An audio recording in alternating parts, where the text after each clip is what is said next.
Në varrin e një vajze të re, çdo dimër gjendej një trëndafil i freskët. Borë, shi, erë s'kishte rëndësi. Lulja ishte gjithmonë aty, e kuqe, e ndezur, sikur mbinte prej kujtimit vet. Banorët e fshatit flisnin në heshtje. Zoti e sjell, thoshin disa.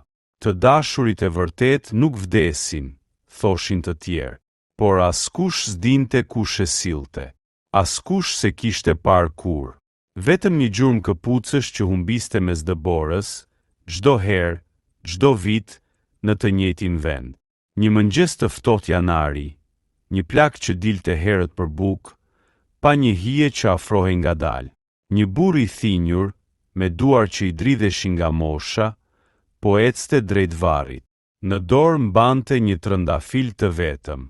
Ai u ndal, ul ngadalë dhe vendosi lulen mbi gurin e ftohtë. Pastaj qëndroi gjatë, me kokën ulur. Fryma e tij e ngrohtë doli si mjegull mbi mermer. Me një zë të ulët, sikur i fliste vetes, tha: "Të premtova që do të sillja trëndafila derisa të mos më mbante dora." Pau për një çast, fshiu një lot që ju shkri në faqe: "Sot është hera e fundit." Por dashuria se nje fundin.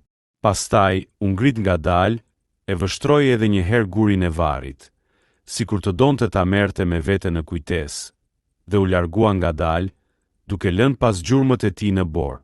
Era fryu, dhe petalet e trëndafilit u përhapën mbi dheun e bardhë. Ato nuk u thanë, sikur vajza nga diku lart i mbante të gjalla, një për çdo premtim që s'u harrua kur.